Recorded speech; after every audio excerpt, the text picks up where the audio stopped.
ধরেন অপরিচিত কার কাছ থেকে ঋণ নিলাম, ঋণ নেওয়ার পরে মানে তাকে তার সাথে মানে আমার পরিচয় না, যোগাযোগ নাই, এখন মানে কি করবো, মানে চিনি না ওইভাবে আর কি তার সাথে, মানে তাকে অপরিচিত কারো কাছে ঋণ নিলে এবং তাকে না চেনা গেলে তার নামে দান করে দিবে। হবে। হ্যাঁ, আর যদি এরকম ঘটনা হয় যে পরিচিত কেউ তার কোনো জিনিস ছোটোবেলায় চুরি করেছিলাম বা মেরে নিয়েছিলাম, সে হয়তো জানে না, এখন তাকে বলতে লজ্জা পাচ্ছি, তার বিকাশে তার রকেটে পাঠিয়ে দেবে, বলার দরকার নেই, সহজ।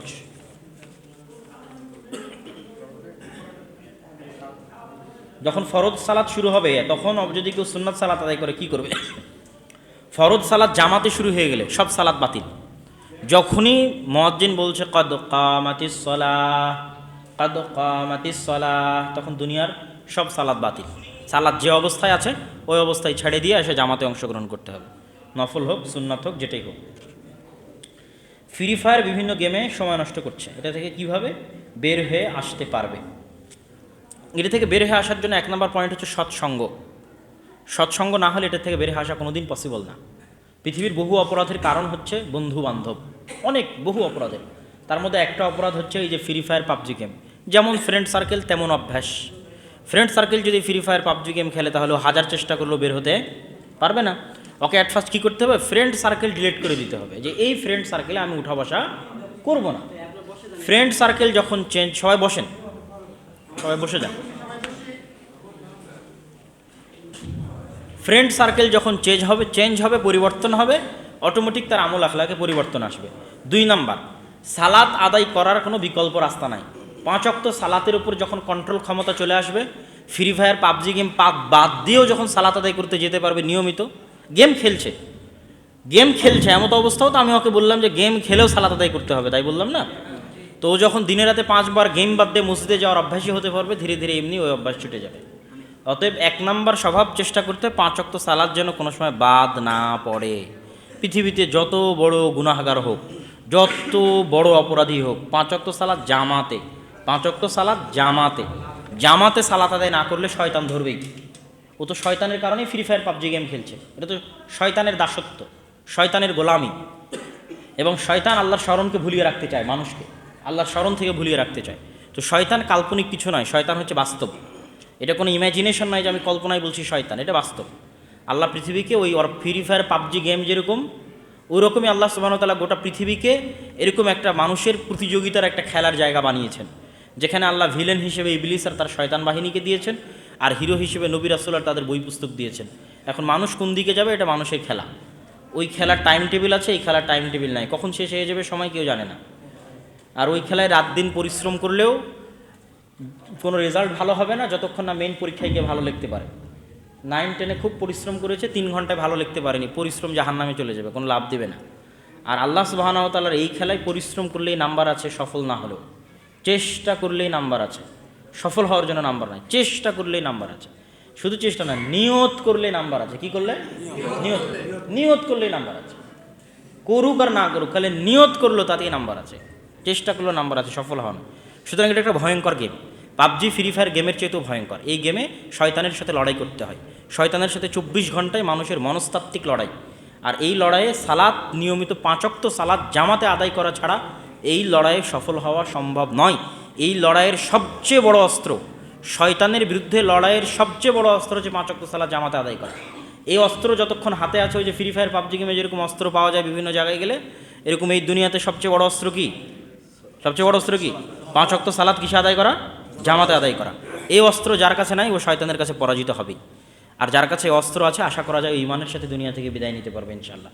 অতএব ফার্স্ট চেষ্টা হতে হবে 5 ওয়াক্ত সালাত জামাতে আদায় করা। ধীরে ধীরে এমনি ফ্রি ফায়ার পাবজি গেম সহ যত অপরাধ আছে এগুলো একসময় হারিয়ে যাবে, যদি জামাতে নিয়মিত 5 ওয়াক্ত সালাত আদায় করতে পারে। জামাতে নিয়মিত 5 ওয়াক্ত সালাত আদায় করতে পারে। কোনো গ্রামে 3 জন মুসলমান বসবাস করে, গ্রামে গঞ্জে জঙ্গলে মরুভূমিতে সমুদ্রে জাহাজে, খ্রিস্টান পাড়ায়, হিন্দু পাড়ায়, ইহুদি পাড়ায় মাত্র 3 জন মুসলমান বসবাস করে, আর আজান দিয়ে একামাত দিয়ে জামাতে সালাত কায়েম না করে, ইল্লাস্তাহওয়াদা আলাইহিমুশ শয়তান, শয়তান তাদেরকে ঘিরে ধরবে, যেমন পালবিহীন ভেড়াকে বাঘে ঘিরে ধরে। তাহলে শয়তান থেকে বাঁচার সবচেয়ে বড় অস্ত্র হচ্ছে জামাতে 5 ওয়াক্ত সালাত আদায় করা। কিভাবে তাকওয়া ভীরু হওয়া যায়? তাকওয়া ভীরু হওয়ার জন্য প্রথমত সৎসঙ্গের কথাটা তো অবশ্যই আসে, তারপরে নিয়মিত কোরআন পড়তে পারা। কেন কোরআন হচ্ছে এমন একটি কিতাব যেটা মানুষের অন্তরকে নরম করে দেয়। ওইদা তুলিয়াত আলাইহিম, যখন তাদের সামনে কোরআন পাঠ করা হয়, জাদাতহুম ঈমানা, তখন তাদের ঈমান বেড়ে যায়। কোরআন আসলেই এমন এক ব্যতিক্রমধর্মী গ্রন্থ যা বুঝে পাঠ করলে মানুষের হৃদয় গলবেই গলবে, মানুষের চোখ দিয়ে পানি আসবেই আসবে, মানুষের লোম শিউরে উঠবেই উঠবে, মানুষের গা কেঁপে উঠবেই উঠবে। যদি পাহাড়ের উপর অবতীর্ণ করা হতো কোরআন, তাহলে পাহাড় চূর্ণ বিচূর্ণ হয়ে যেত। তাকওয়াবান হওয়ার জন্য, আল্লাহ ভীরু হওয়ার জন্য কোরআন পড়ার বিকল্প নেই। তাকওয়াবান হওয়ার জন্য, আল্লাহ ভীরু হওয়ার জন্য কবর জিয়ারতের বিকল্প নেই, লাশ কাফন দাফন করানোর বিকল্প নেই, বেশি বেশি জানাজার সালাতে অংশগ্রহণের বিকল্প নেই, বেশি বেশি মৃত্যুর কথা স্মরণের বিকল্প নেই। এগুলো সব মানুষকে তাকওয়াবান এবং পরহেজগার হতে সহযোগিতা করে। সালাতে অমনোযোগী হলে সালাত কবুল হবে? আমি বলেছি না, আল্লাহ নাম্বার দেয় চেষ্টার উপর, আল্লাহ সুবহানাহু ওয়া তাআলা নাম্বার দেয় নিয়তের উপর। পরিপূর্ণ নাম্বার পাওয়া যাবে না, কিন্তু মানুষ যতক্ষণ চেষ্টা করবে ততক্ষণ নাম্বার হবে ইনশাল্লাহ। চেষ্টা করতে হবে, মনোযোগী হওয়ার চেষ্টা করতে হবে। আপনি অমনোযোগী কিন্তু মনোযোগী হওয়ার চেষ্টা করেন, চেষ্টাতে আল্লাহ আপনাকে নাম্বার দিয়ে দেবে। দাড়ি না রাখার ফলাফল কি? দাড়ি না রাখা এটাকে কবিরা গুনাহের মধ্যে অন্তর্ভুক্ত করা যায়, দাড়ি চেষে ফেলাকে। মোবাইলে লুডো খেলা হারাম, যে কোনো খেলা যা মানুষের সময়কে নষ্ট করে, শারীরিক কোনো পরিশ্রম নাই, যে খেলায় মানুষ আল্লাহর স্মরণ থেকে ভুলে যায়, এগুলো হারামের মধ্যে অন্তর্ভুক্ত হবে। জেনা থেকে বাঁচার উপায় কি? জেনা থেকে বাঁচার উপায় হচ্ছে জেনার দরজাগুলো বন্ধ করে দেওয়া। জেনার দরজা যতক্ষণ খোলা আছে ততক্ষণ মানুষ জেনার পথে ধাবিত হওয়ার সুযোগ পায়। জেনার দরজাগুলো বন্ধ করার উপায় হচ্ছে বিবাহ শাদী করা। জেনার দরজা বন্ধ করার উপায় হচ্ছে এমন জায়গায় থাকা, এমন পরিবেশে কাজ করা, উঠা বসা করা যেখানে মেয়েদের সাথে অবাধ উঠা বসা এবং দেখা সাক্ষাতের সুযোগ কম। বাজারে যাওয়া কমিয়ে দেওয়া প্রয়োজন ছাড়া।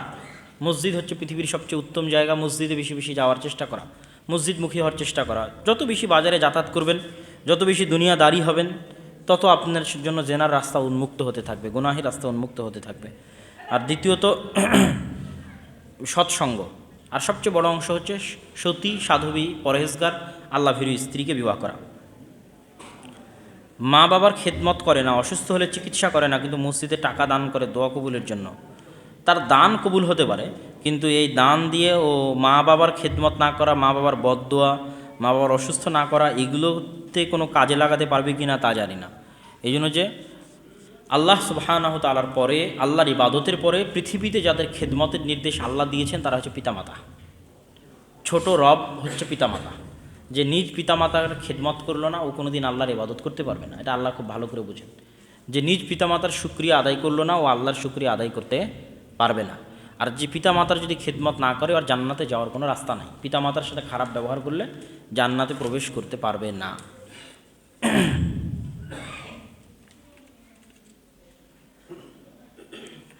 যারা প্রকাশ্যে কবিরা গুনাহ করে, তারা মসজিদ মাদ্রাসার এগুলো দায়িত্ব পালন করতে পারবে কিনা? তাদেরকে মসজিদ মাদ্রাসার মূল দায়িত্বশীল, ফোকাসিং দায়িত্বশীল করা আসলে উচিত নয়। কিন্তু আল্লাহ সুবহানাহু ওয়া তাআলা ফাসেক দিয়েও দিনের উপকার নেন। যে গুনাহ করেছে ওর দ্বারা দিনের উপকার হবে না এ কথা নয়। ফাসেক দিয়েও আল্লাহ কিসের উপকার নেন? দিনের উপকার নেন। কিন্তু মূল দায়িত্বশীল, ফোকাসিং দায়িত্বশীল, ইন্নামা ইয়া'মুরু মাসাজিদাল্লাহ, আল্লাহর মসজিদ আবাদ করবে ঈমানদারগণ। আল্লাহর ঘর আবাদ করবে কারা? ঈমানদারগণ। সুতরাং মসজিদ মাদ্রাসার মূল দায়িত্বশীল অবশ্যই পরহেজগার হতে হবে, অবশ্যই তাকওয়াবান হতে হবে। এখানে প্রকাশ্যে কবিরা গুনাহগারের স্থান হবে না। প্রকাশ্য কবিরা গুনাহগারের সহযোগিতা বিপদে আপদে পড়ে নিতে পারে দায়িত্বশীল যিনি পরহেজগার, তাকওয়াবান। কিন্তু গুনাহগার দায়িত্বশীল হবে, এটা হয় না, এটা দরকার নেই।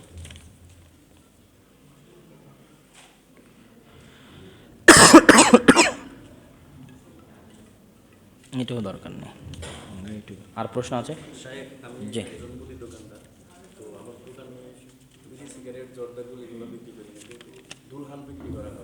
দুলহান কি জিনিস?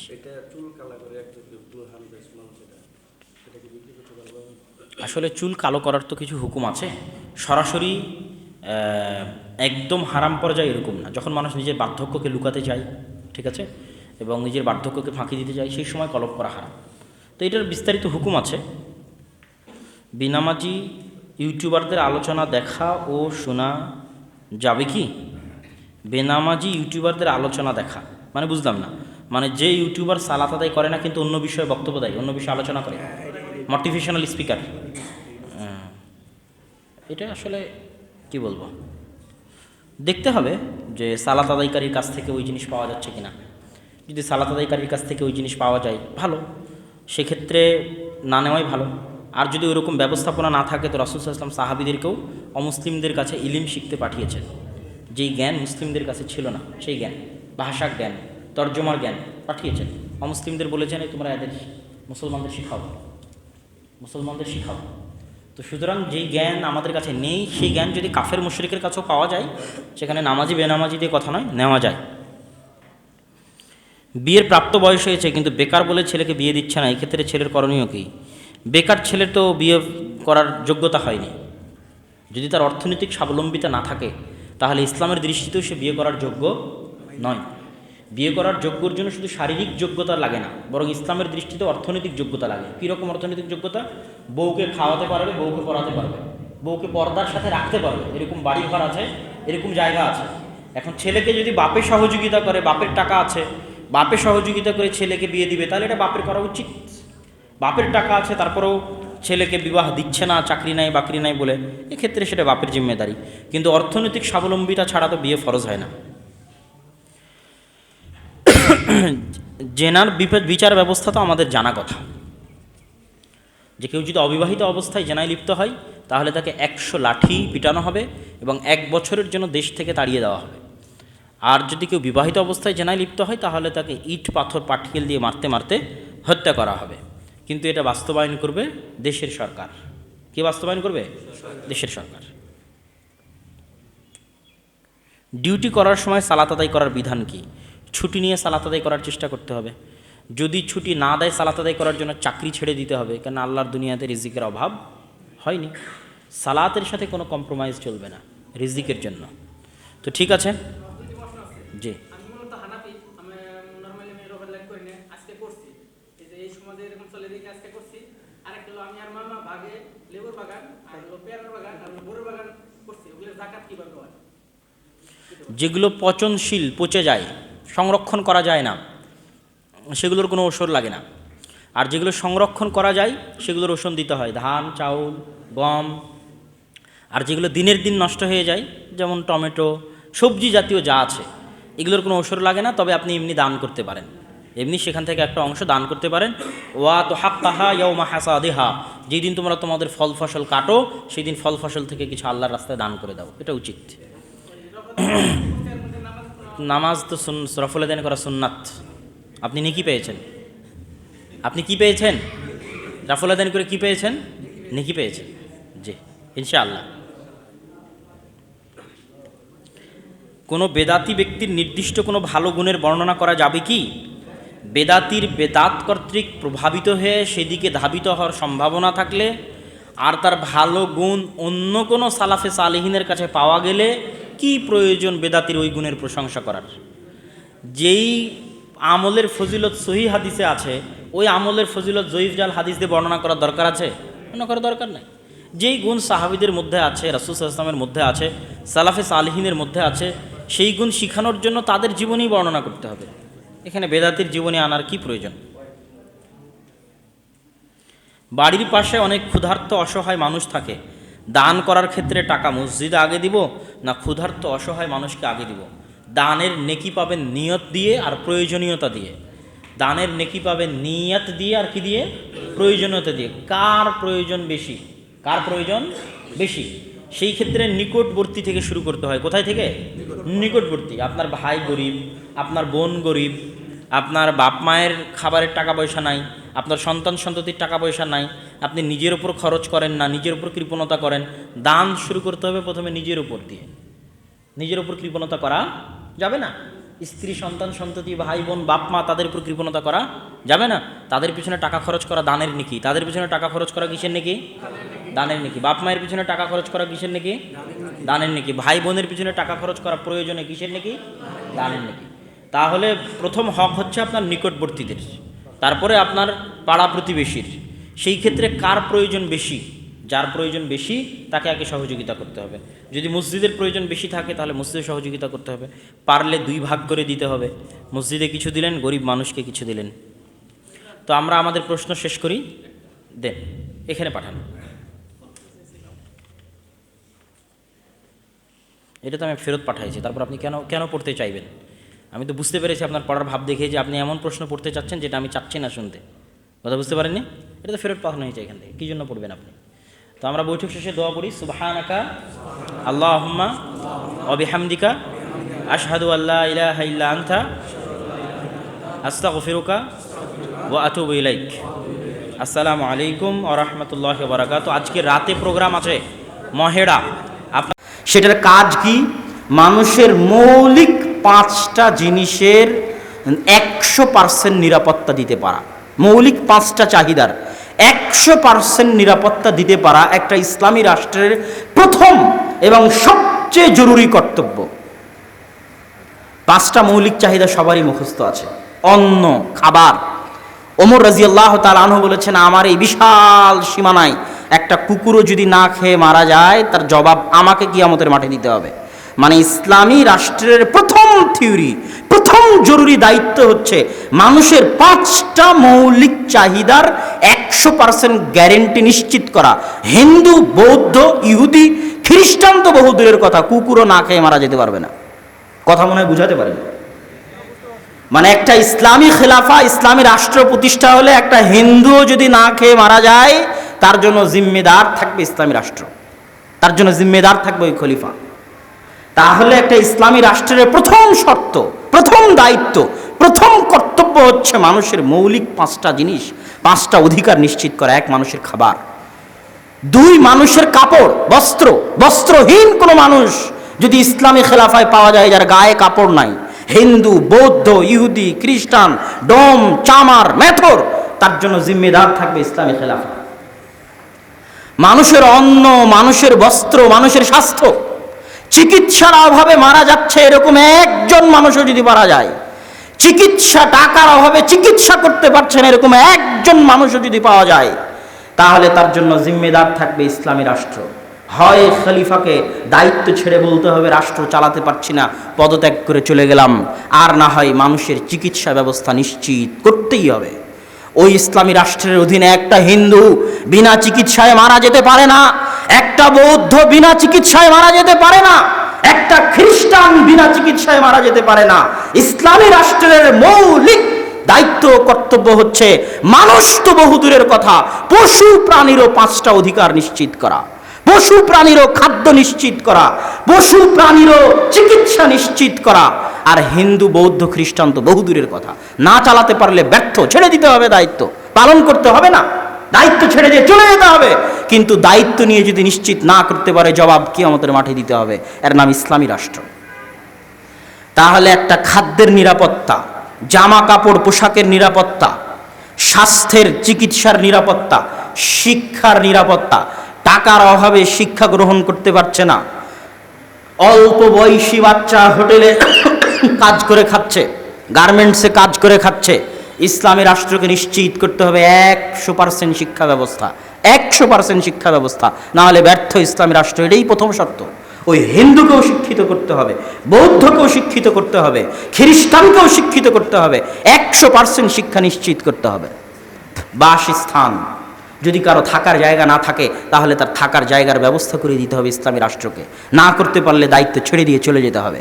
এই প্রথম ইসলামী রাষ্ট্রের প্রথম দায়িত্ব, কর্তব্য হচ্ছে ধর্ম বর্ণ নির্বিশেষে মানুষের জন্য, পশু প্রাণীর জন্য এই মৌলিক 5টা অধিকার নিশ্চিত করা। 2, ইনসাফের শাসন কায়েম করা। ইনসাফ, আদল, ইনসাফ, প্রত্যেকের জন্য সমান। স্বয়ং খলিফাতুল মুসলিমিন আদালতে হাজিরা দিতে বাধ্য। স্বয়ং খলিফাতুল মুসলিমিনের বিরুদ্ধে কেস হতে পারে, স্বয়ং খলিফাতুল মুসলিমিন আসামির কাঠগড়ায় দাঁড়িয়ে তার কেসের জন্য তাকে লড়তে হবে, সাক্ষী সুবুত পেশ করতে হবে। ওই ইসলামী শাসনের অধীনে কেউই যত বড় ক্ষমতাশালী হোক না কেন, যত বড় দাপটওয়ালা হোক না কেন, বিচারের অধীনের বাইরে কেউ নয়। খলিফা ওমর ইবনুল খাত্তাব যদি কাউকে দেখে নেয় জেনা করছে, খলিফা ওমর ইবনুল খাত্তাব যদি কাউকে দেখে নেয় জেনা করছে, খলিফা ওমর ইবনুল খাত্তাব হদ কায়েম করতে পারবেন না, বিচার বসাতে হবে। বিচারে সাক্ষী সবুত প্রমাণ হতে হবে। সাক্ষী সবুত প্রমাণ হওয়ার পর বিচারকের আদেশে ওমর রাদিয়াল্লাহু তাআলা আনহু তার উপর হদ কায়েম করতে পারবেন। বিনা বিচারে স্বয়ং ওমর ইবনুল খাত্তাবও একটা মানুষকে হত্যা করতে পারেন না, এর নাম ইসলামী খেলাফা। এখানে আদল ইনসাফ, বিচারের অধীনে সকলে সমান। ইহুদিও এসে কেস করতে পারে। ইসলামের ইতিহাস পড়ে দেখেন, আলী রাদিয়াল্লাহু তাআলা আনহু ইহুদির কেসে বিচারালয়ে আসামি হিসেবে নিজের সাফাই প্রমাণ করেছেন। খ্রিস্টান কেস করতে পারে, বৌদ্ধ কেস করতে পারে। বিচারের অধীন থেকে সকলে সমান, কেউ এই বিচারের বাইরে যেতে পারবে না। এটা হচ্ছে দ্বিতীয় শর্ত।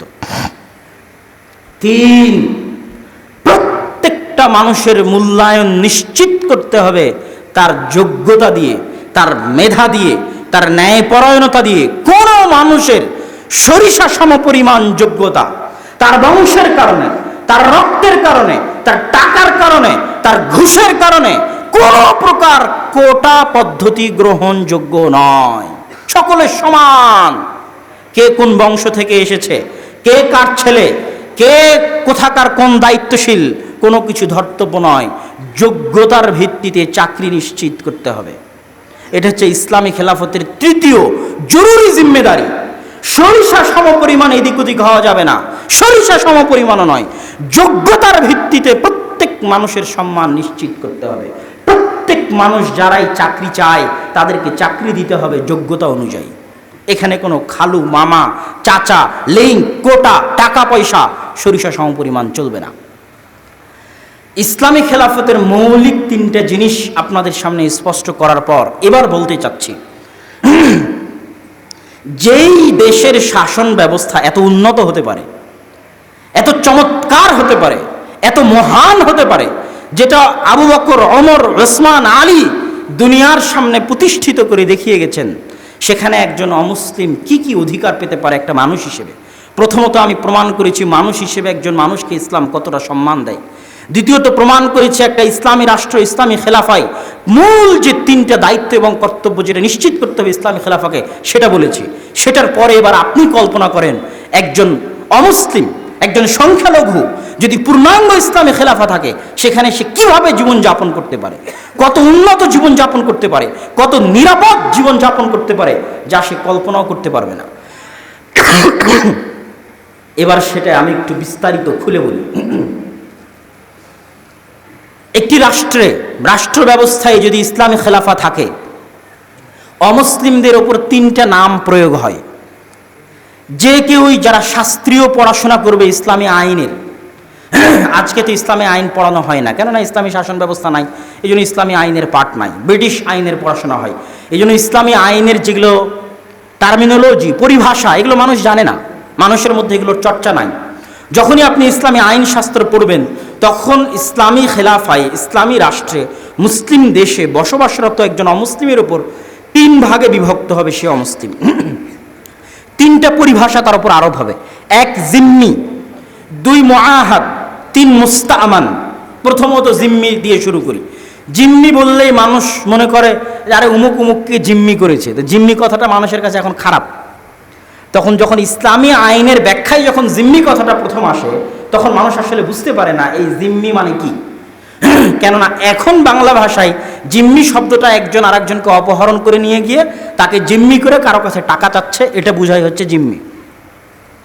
কিন্তু ইসলামী আইন শাস্ত্রে জিম্মি বলতে কি বুঝায়? রাল মিম ইয়া, আরো স্পষ্ট করে বললে আহলুযিম্মা। এই শব্দটার মধ্যে এতটা সম্মান নিহিত আছে, এতটা মর্যাদা নিহিত আছে যে মানুষ যদি জানতো, অমুসলিমরা যদি জানতো যে এই শব্দের মধ্যে কতটা সম্মান আছে, তারা কল্পনা করতে পারতো না। আপনি যখন জামিন চান, তখন কাউকে আপনার জিম্মেদার হতে হয় যে অমুকের জিম্মায় অমুককে জামিন দেওয়া হলো, অমুকের হাওয়ালা করা হলো, আমি তার জিম্মেদারি নিলাম। এরকম কথা আপনারা বলেন না? বলেন না? বলেন। জিম্মি মানে হচ্ছে জিম্মাতুল্লাহ, যে যার জিম্মেদারি কে নিয়েছে? আল্লাহ। জিম্মাতু রাসূলিল্লাহ, আল্লাহ রাসূলের জিম্মেদারি, যার জিম্মেদারি কে নিয়েছে? আল্লাহর রাসূল নিয়েছে। আর জিম্মি মানে যার জিম্মেদারি, যার দায়িত্ব কে নিশ্চিত করেছে? আল্লাহ নিশ্চিত করেছে। আর জিম্মি মানে যার জিম্মেদারি, যার দায়িত্ব কে নিশ্চিত করেছে? আল্লাহর রাসূল নিশ্চিত করেছে। তার মানে হলো জিম্মি, যাদের নিরাপত্তা নিশ্চিত করেছে আল্লাহ সুবহানাহু ওয়া তাআলা, যাদের নিরাপত্তার দায়িত্ব নিয়েছে আল্লাহ সুবহানাহু ওয়া তাআলা, যাদের নিরাপত্তা নিশ্চিত করেছে মুহাম্মদ সাল্লাল্লাহু আলাইহি ওয়াসাল্লাম। তাহলে এটা কতটা সম্মান, কতটা মর্যাদা এবার পরিণত হয়ে গেল। এবার দেখেন জিম্মি কাকে বলা হয়?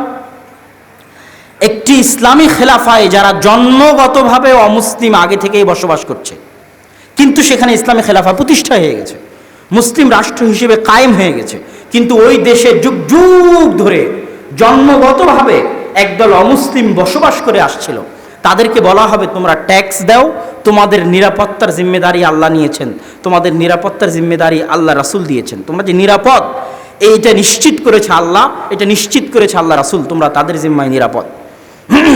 তাদেরকে বলা হয় জিম্মি। রাসূল সাল্লাল্লাহু আলাইহি ওয়াসাল্লাম বলছেন মান ইয়াকতুল মুআহাদান, কেউ যদি কোনো জিম্মিকে হত্যা করে সে জান্নাতের গন্ধ পাবে না। অথচ জান্নাতের গন্ধ 70 বছরের পথ, 40 বছরের পথের দূরত্ব থেকে জান্নাতের গন্ধ পাওয়া যায়, সে জান্নাতের গন্ধও পাবে না। এত শক্তিশালী কথা রাসূল সাল্লাল্লাহু আলাইহি ওয়াসাল্লাম বলেছেন। আবু বকর রাদিয়াল্লাহু তাআলা আনহুর শাসন আমলে, মুহাম্মদ সাল্লাল্লাহু আলাইহি ওয়াসাল্লামের শাসন আমলে, ওমর রাদিয়াল্লাহু তাআলা আনহুর শাসন আমলে, আলী রাদিয়াল্লাহু তাআলা আনহুর শাসন আমলে এরকম অগণিত ঘটনা আছে যে মুসলমান জিম্মিকে হত্যা করে দিয়েছে, মুসলমান জিম্মিকে হত্যা করে দিয়েছে। ইসলামী আইনে ওই মুসলমানের উপর কিসাস বাস্তবায়ন করা হয়েছে, ওই মুসলমানকে হত্যা করা হয়েছে। কেননা তার নিরাপত্তা দিয়েছেন রাসূল সাল্লাল্লাহু আলাইহি ওয়াসাল্লাম। রাসূল সাল্লাল্লাহু আলাইহি ওয়াসাল্লামের এই নিরাপত্তার ভাষা আপনাদের সামনে আমি একটু নকল করি। রাসূল সাল্লাল্লাহু আলাইহি ওয়াসাল্লাম বলছেন জিম্মাতুল মুসলিমিনা তাতাকাফাউ ওয়াহিদাতান, মুসলমানরা যে যার দায়িত্ব নিয়েছে তাদের সকলের দায়িত্ব নেওয়াটা সমান। ইয়াসআ বিহা আদনাহুম, তাদের প্রত্যেকের এই দায়িত্ব নেওয়াটা সমান। এই হাদিসের ব্যাখ্যা আমি করে দিচ্ছি। ফামান আখফারা মুসলিমান, কেউ যদি কোনো মুসলমানের দায়িত্বকে অপমানিত করে, তার উপর আল্লাহর অভিশাপ, তার উপর ফেরেশতাদের অভিশাপ, তার উপর সারা পৃথিবীর সকল মানুষের অভিশাপ। তার পক্ষ থেকে আল্লাহ কোনো নফল ইবাদত কবুল করবেন না, তার পক্ষ থেকে আল্লাহ কোনো ফরজ ইবাদত কবুল করবেন না। কত কঠিন কথা হয়ে গেল। এই হাদিসের ব্যাখ্যা এবার আপনাকে শোনায়। মক্কা বিজয়ের দিন উম্মে হানি রাসূল সাল্লাল্লাহু আলাইহি ওয়াসাল্লামকে বলছে, হে আল্লাহ রাসূল, আমি উমুক কাফেরকে আমার বাড়িতে আশ্রয় দিয়েছি, উমুক কাফেরকে আমার বাড়িতে আশ্রয় দিয়েছি। উম্মে হানি আল্লাহ রাসূলকে বলছে। তখন রাসূল সাল্লাল্লাহু আলাইহি ওয়াসাল্লাম বলছে, কদ আজারনা মান আজারতি ইয়া উম্মে হানি, তুমি যার দায়িত্ব নিয়েছো আমরা তার দায়িত্ব নিলাম, তুমি যার নিরাপত্তা নিশ্চিত করেছো আমরা তার নিরাপত্তা নিশ্চিত করলাম। এই নিরাপত্তা নিশ্চিত করায় প্রত্যেক মুসলমান সমান। কোনো মুসলমান যদি বলে আমি উমুক হিন্দুর দায়িত্ব নিয়েছি, তাহলে সারা পৃথিবীর সব মুসলমানকে তার এই দায়িত্বের সম্মান জানাতে হবে। যদি সম্মান না জানায়, একজন মুসলমান একজন অমুসলিমের নিরাপত্তার জিম্মেদারি নেওয়ার পরেও যদি কোনো মুসলমান ওই মুসলমানের জিম্মেদারি নেওয়াকে সম্মান না জানায়, লানাতুল্লাহি, আল্লাহর অভিশাপ তার উপর, ফেরেশতাদের অভিশাপ তার উপর। তার পক্ষ থেকে আল্লাহ কোনো নফল ইবাদত কবুল করবেন না, তার পক্ষ থেকে আল্লাহ কোনো ফরজ ইবাদত কবুল করবেন না। অমুসলিমকে নিরাপত্তা দেওয়ার ক্ষেত্রে সব মুসলমান সমান। উম্মে হানি, তুমি যাকে নিরাপত্তা দিয়েছো আজার না, তোমার এই নিরাপত্তার মর্যাদা আমরা রক্ষা করব, আমরাও তাকে নিরাপত্তা দিলাম। সম্মানিত উপস্থিতি, রাসূল সাল্লাল্লাহু আলাইহি ওয়াসাল্লাম জিম্মিদের কথা বলতে গিয়ে বলেছেন, মান আযা জিম্মিয়ান, যার জিম্মেদারি মুহাম্মদ সাল্লাল্লাহু আলাইহি ওয়াসাল্লাম নিয়েছে, এই রকম কোন জিম্মিকে যদি কেউ কষ্ট দেয়, ফাআনা মুহাম্মদ খাসামুহু, ওই জিম্মির পক্ষ থেকে আমি মুহাম্মদ লড়াই করব। আর আমি মুহাম্মদ যার বিরুদ্ধে লড়াই করব, খাসামতুহু ইয়াউমাল কিয়ামাহ, আমি মুহাম্মদ কিয়ামতের মাঠেও তার বিরুদ্ধে লড়াই করব। অতএব আমি মুহাম্মদ যার নিরাপত্তা দিয়েছি তোমরা তার নিরাপত্তা দাও, তোমরা তাদেরকে কষ্ট দিও না। রাসূল সাল্লাল্লাহু আলাইহি ওয়াসাল্লামের এই নিরাপত্তার ভাষা পরবর্তীতে আবু বকর রাদিয়াল্লাহু তাআলা আনহুরও ছিল, ওমর রাদিয়াল্লাহু তাআলা আনহুরও ছিল। তার মধ্যে আবু বকর রাদিয়াল্লাহু তাআলা আনহুর একটা চিঠি আর ওমর রাদিয়াল্লাহু তাআলা আনহুর একটা চুক্তি আজকে আপনাদেরকে অনুবাদ করে শোনাবো। আবু বকর রাদিয়াল্লাহু তাআলা আনহুর একটা চিঠি নাজরানবাসীর উদ্দেশ্যে। কিতাবুল খলিফা আবি বকর as-সিদ্দিক রাদিয়াল্লাহু তাআলা আনহু, আবু বকর রাদিয়াল্লাহু তাআলা আনহুর চিঠি নাজরানবাসীর উদ্দেশ্যে। বিসমিল্লাহির রহমানির রহিম, মহা করুণাময় দয়ালু আল্লাহর নামে শুরু করছি। হাযা মা কাতাবা বিহি আব্দুল্লাহ, এই চিঠি লিখছে আল্লাহর বান্দা আবু বকর, খলিফাতু মুহাম্মদ সাল্লাল্লাহু আলাইহি ওয়াসাল্লামের খলিফা আল্লাহর বান্দা আবু বকর এই চিঠি লিখছে। লি আহলি নাজরানবাসীর উদ্দেশ্যে। আজারাহুম বিজিওয়ারিল্লাহ ওয়া যিম্মাতি মুহাম্মদ আন-নবী সাল্লাল্লাহু আলাইহি ওয়াসাল্লাম, তোমাদেরকে নিরাপত্তা দেওয়া হলো আল্লাহর কথা অনুযায়ী, তোমাদেরকে নিরাপত্তা দেওয়া হলো মুহাম্মদ সাল্লাল্লাহু আলাইহি ওয়াসাল্লামের কথা অনুযায়ী। আলা আনফুসিহিম, তোমাদের জীবনের নিরাপত্তা দেওয়া হলো। ওয়া আরজিহিম, তোমাদের জমির নিরাপত্তা দেওয়া হলো। ওয়া আমওয়ালিহিম, তোমাদের ধন সম্পদের নিরাপত্তা দেওয়া হলো। ওয়া ইবাদাতিহিম, তাদের ইবাদতের জায়গা, ইবাদতের স্থানের নিরাপত্তা দেওয়া হলো। ওয়া রুহবানিহিম, তাদের পাদ্রী, তাদের পণ্ডিত, তাদের ঠাকুরদের নিরাপত্তা দেওয়া হলো। ওয়া কুল্লামা তাহতা আইদিহিম, এবং তাদের অধীনস্থ যা কিছু আছে মিন কালিলিন ওয়া কাসিরিন, সকল কিছুর নিরাপত্তা দেওয়া হলো। ওমর রাদিয়াল্লাহু তাআলা আনহু মৃত্যুর সময় ওসিয়ত করেছিলেন, ওয়া উসিহি, পরবর্তী খলিফার উদ্দেশ্যে, আমি পরবর্তী খলিফাকে ওসিয়ত করে যাচ্ছি, বিজিম্মাতিল্লাহ ওয়া জিম্মাতি রাসূলিহি, যাদেরকে আল্লাহ নিরাপত্তা দিয়েছে, যাদেরকে আল্লাহ রাসূল নিরাপত্তা দিয়েছে, তাদের বিষয়ে ওসিয়ত করে যাচ্ছি। আইয়ুফা লাহুম বিআহদিহিম, তাদের সাথে করা চুক্তি যেন রক্ষা করা হয়। ওয়া ইউকাতালা মিন ওয়ারাইহিম, আর যারা এই চুক্তির বাইরে তাদের বিরুদ্ধে যেন যুদ্ধ করা হয়, তাদের সাথে যেন যুদ্ধ না করা হয়। ওমর রাদিয়াল্লাহু তাআলা আনহু যখন বাইতুল মাকদিস বিজয় করেন, বাইতুল মুকাদ্দাস বিজয় করেন, চমৎকার এবং ঐতিহাসিক ঘটনা। আমর ইবনুল আস রাদিয়াল্লাহু তাআলা আনহু, আরো বহু সাহাবী, ঐতিহাসিকগণ বলেছেন 4000 সাহাবী ওই দিন যুদ্ধের ময়দানে উপস্থিত ছিলেন। 4000 সাহাবী বাইতুল মুকাদ্দাস, তার সাথে আরো বিশাল সেনাবাহিনী বাইতুল মুকাদ্দাসকে ঘিরে রেখেছেন। বাইতুল মুকাদ্দাসের প্রধান পাদ্রী বলছে, খলিফাতুল মুসলিমিন যদি আসে তাহলে খলিফাতুল মুসলিমিনের হাতে এই চাবি হস্তান্তর করা হবে। খলিফাতুল মুসলিমিনকে চিঠি লেখা হলো, খলিফাতুল মুসলিমিন আপনি আসলে বাইতুল মুকাদ্দাসের চাবি আপনার হাতে তারা হস্তান্তর করবে। খলিফাতুল মুসলিমিন একজন সফর সঙ্গী নিয়ে যাত্রা শুরু করলেন। খলিফাতুল মুসলিমিন যখন নিকটে পৌঁছে গেছেন বাইতুল মুকাদ্দাসের, তখন যারা সাহাবী ছিল, যারা দায়িত্বশীল ছিল, যারা সেনাপতি ছিল, তারা তাদের মধ্যে কানাকানি গুঞ্জন শুরু হয়ে গেল যে মুসলমানদের নেতা এত নিম্ন পোশাকে, এত দুর্বল অবস্থায়, এত ধুলোমলিন অবস্থায় আজকে উপস্থিত হয়েছে, মানুষ আমাদেরকে কি মনে করবে? খ্রিস্টানেরা আমাদেরকে কি মনে করবে? তারা আমাদেরকে দুর্বল মনে করবে। আমাদের নেতা যদি এরকম হয়, তারা আমাদের বিষয়ে কি ধারণা রাখতে পারে? কানে কানে গিয়ে ওমর রাদিয়াল্লাহু তাআলা আনহুর কানে এগুলো বলা হচ্ছে। ওমর রাদিয়াল্লাহু তাআলা আনহু বললেন, শোনো, আমরা সেই জাতি যারা পৃথিবীতে সবচেয়ে অপমানিত ছিলাম। শোনো, আমরা সেই জাতি যাদের সরিষা সমপরিমাণ সম্মান ছিল না।